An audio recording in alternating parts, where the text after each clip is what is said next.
Si une personne désire obtenir une promotion, évidemment, il y a plusieurs qualités qu'elle doit posséder. Mais définitivement, une des plus grandes qualités qu'elle doit posséder, c'est celle de bien communiquer ses idées, soit à ses clients, soit à ses fournisseurs, ses employés, ses patrons. On dit que 80% du temps des gestionnaires, des leaders, c'est de communiquer. Donc, on pourrait logiquement penser que si vous voulez être un bon leader, vous devez être un bon communicateur. Donc, si on a à donner une promotion à quelqu'un, définitivement qu'une des qualités numéro 1, c'est celle de savoir communiquer ses idées, savoir exprimer ce qu'on a à dire aux gens avec qui on collabore, avec qui on travaille. Si on a deux personnes à talent égal, à niveau d'expérience égal, c'est certain que celle qui va obtenir la promotion, celle qui va obtenir davantage d'avancement dans la vie, ça sera toujours celle qui est le plus en mesure de communiquer ses idées aux gens avec qui elle doit travailler.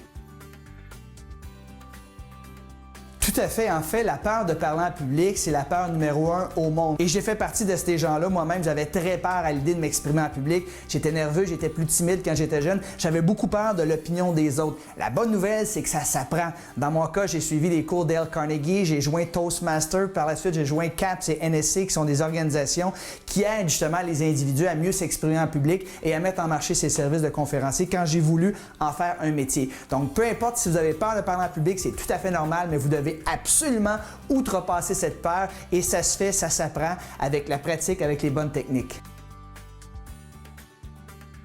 Définitivement que la parole en public, c'est l'outil numéro 1 que je connais qui aide les gens justement à augmenter leur confiance en eux. Je me rappelle d'avoir joint Toastmaster et j'ai vu des gens timides, réservés, gênés, qui avaient peur de prendre la parole en public et après la pratique, après plusieurs semaines, plusieurs mois, des gens tout à fait à l'aise, extraverti, capable de communiquer, de structurer ses idées de façon cohérente. Alors, j'ai vu des personnes littéralement changer, augmenter leur confiance en eux grâce à l'art oratoire et j'invite tout le monde à suivre des cours d'art oratoire.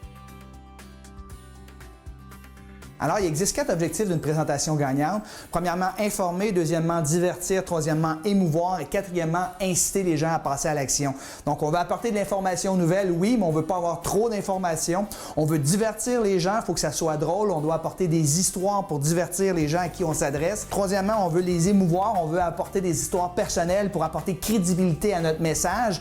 Et quatrièmement, on veut surtout les inciter à passer à l'action. En fait, c'est l'objectif principal de toute présentation. Inciter les gens à agir sur les idées qu'on a à partager avec eux. Je pense que les 3 plus grandes erreurs que les gens font lorsque vient le temps de parler en public, c'est que premièrement, ils manquent beaucoup de structure dans leur discours. Deuxièmement, ils n'ont pas assez d'histoire. Et troisièmement, ils manquent de préparation. Premièrement, ça prend une structure, ça prend un squelette par rapport à une présentation. Et moi, là, j'aime ça structurer mes présentations avec une ouverture, une introduction, un quart, une conclusion et une fermeture. Et souvent, les 2 parties les plus importantes seront justement l'ouverture et la fermeture. On veut s'assurer de bien accrocher nos participants. On veut s'assurer qu'ils partent sur une autre énergie et qui passe à l'action sur ce qu'on a à dire. C'est comme lorsqu'on prend l'avion, le décollage, l'atterrissage sont souvent les 2 parties les plus importantes. C'est la même chose pour une présentation. La deuxième erreur, après la structure, c'est qu'il manque d'histoire. Ça vous prend des histoires pour illustrer ce que vous avez à dire. Je me rappellerai toujours un monsieur que j'avais vu à NSC en Philadelphie en 1998, un de mes premiers congrès de conférenciers. C'était M. Bill Gove, qui est un des présidents fondateurs, et il s'est présenté devant nous, puis c'est un vieux monsieur, là. Il avait à peu près 90 ans, il marchait tranquillement, puis il dit « Don't try to become a professional speaker. Just try to become a professional storyteller. » Essayez pas de devenir un conférencier professionnel, essayez de devenir un raconteur d'histoires professionnelles. Et c'était la longueur de son discours, ça durait à peu près 15 secondes, mais quelle impression ça l'a fait dans mon esprit. Donc, une des erreurs les plus courantes, c'est de faire des présentations, mais sans avoir des histoires pour illustrer chacun des points que vous avez à avancer. Et la troisième erreur principale que les gens font lorsqu'ils font des présentations, c'est qu'ils manquent de préparation. Alors, ils font souvent ça à l'improviste. Alors, le ratio, c'est de 7 pour 1. Pour chaque minute de préparation, vous devriez avoir mis 7 minutes de préparation. Et si vous agissez ainsi, vous aurez beaucoup plus de chances de réussir vos présentations. Vous aurez beaucoup plus confiance en vous, vous serez beaucoup moins nerveux et vous n'aurez pas peur d'avoir des blancs. Donc, je répète, les 3 plus grandes erreurs que les gens font lorsque vient le temps de parler en public, c'est qu'ils manquent de structure, ils n'ont pas assez d'histoire et ils manquent de préparation. Et si les gens agissent à cet effet, ils ont beaucoup plus de chances de réussir leur présentation.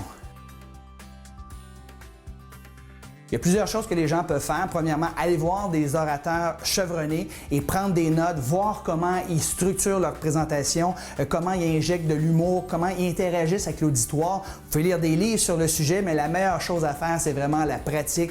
C'est de prendre son courage à deux mains et aussitôt que l'occasion se présente, d'aller faire des présentations. Et à force de pratiquer, vous allez vous améliorer. C'est certain que le fait de se filmer, de se voir live, vous ne vous aimerez pas, mais vous allez voir tous vos défauts et de présentation en présentation, vous allez devenir meilleur. Tu sais, on parle de l'art oratoire, c'est-à-dire que c'est un art, ça prend des mois, des années avant de maîtriser ça, puis on n'est jamais maître de ça tout à fait. On peut toujours s'améliorer, mais tout définitivement que la pratique, apprendre et pratiquer, et si vous le faites de façon régulière et constante, vous lisez des livres, vous observez les meilleurs orateurs et vous mettez en action et vous pratiquez, vous allez devenir incessamment un très bon orateur.